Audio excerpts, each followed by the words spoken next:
ఇప్పుడే అందిన వార్త కాంగ్రెస్ లో అగ్రనేతకు మంత్రికి పెద్ద గొడవ.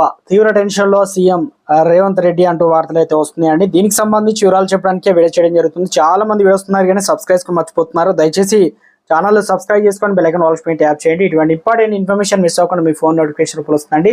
చాలా మంది మీరు చూస్తున్నారు కానీ లైక్ చేయడం లేదండి. దయచేసి లైక్ చేయండి, ఇన్ఫర్మేషన్ అందరూ కూడా తెలుస్తుంది. తెలంగాణ కాంగ్రెస్ సీనియర్ నేత మాజీ ఎంపీ వి హనుమంతరావు కీలక నిర్ణయం తీసుకున్నారు. అమర్పేటలో ఆయన నివాసంలో మౌన దీక్షకు దిగనున్నారు. మధ్యాహ్నం 3 గంటలకు దీక్ష చేస్తున్నట్లు కూడా ప్రకటించారు. ఈ సందర్భంగా శనివారం విహెచ్ మీడియాతో మాట్లాడుతూ బీజేపీ అనుకూలంగా మాట్లాడినట్లు తనపై కొందరు దుష్ప్రచారం చేస్తున్నారని ఆగ్రహం వ్యక్తం చేశారు.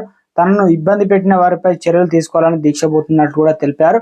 సోషల్ మీడియా వేదికగా తనపై అసత్య ప్రచారాలు చేస్తున్న వారిపై సైబర్ క్రైమ్ కు ఫిర్యాదు చేసినట్లు కూడా వెల్లడించారు. రాజకీయాల్లోకి తీసుకొచ్చానన్న కృతజ్ఞత బట్టి విక్రమార్కకు లేదని సీరియస్ అయ్యారు. ఖమ్మం టికెట్ రాకుండా కుట్ర చేస్తున్నారని తీవ్ర స్థాయిలో అసహనం వ్యక్తం చేశారు. విహెచ్ ఖమ్మం పార్లమెంట్ టికెట్ ఆశిస్తున్నారు. అయితే అధిష్టానం మాత్రం ఆయనకు ఇచ్చేందుకు సుముఖంగా లేదు. పొంగులేటి సోదరుడు మండువాకు ఇద్దరిలో ఒకరికి ఇచ్చే అవకాశాలు ఉన్నాయని రాజకీయ విశ్లేషకులు అయితే భావిస్తున్నారు.